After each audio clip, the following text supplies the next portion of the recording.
Once upon a time, there was a man named Adam, and he was married to a woman named Eve. They lived in a great environment. They had a perfect house. There was nothing wrong with the weather. It was perfection. They lived in a great place. There was nothing wrong with their circumstances. There was nothing wrong with their environment. Everything was good. But they did something wrong.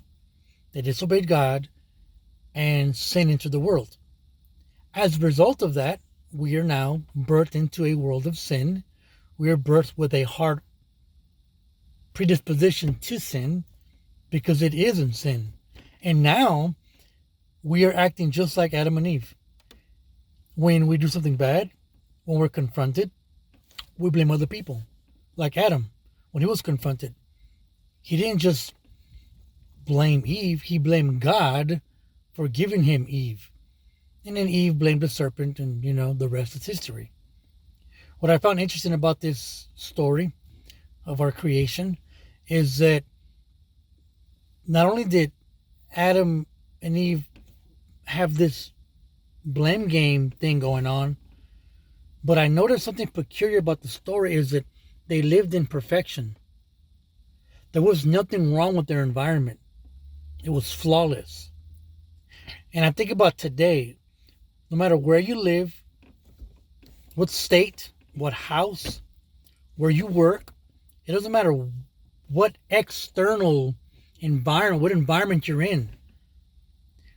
We can't sit here and say something like, well, if my work was just, well, if my house was, and then begin to pin on a circumstance. We begin to put on or blame an environment on our bad behavior, on our bad decisions.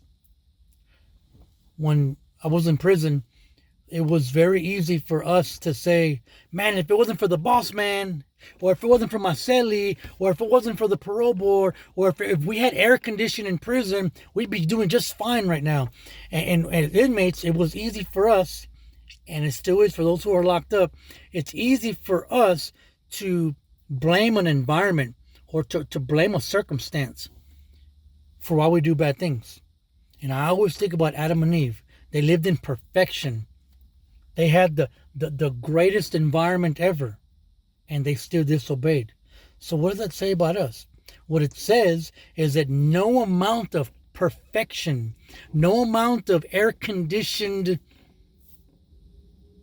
reality that we can have or want, no amount of riches and creature comforts, no amount of material goods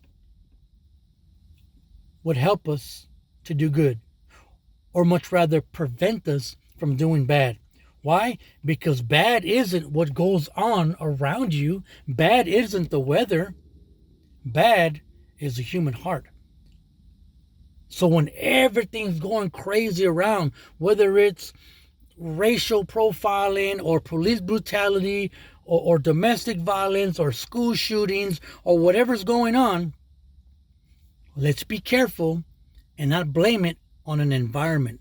Do environmental factors play a role in bad things? Absolutely. But the core of why the bad things are happening is not the environment.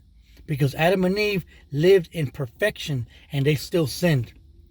So let's keep that in mind. That the bad things that are happening in today's world, in our lives, are primarily, if not mostly, motivated by the wickedness that is lodged deep within our hearts. That's food for thought, and I wish that we would all grab on and hold on to this truth. So let's stop blaming environments, let's stop blaming people, and let's think about what's going on inside of our hearts. God bless you guys. I got to go back to work. Bye-bye.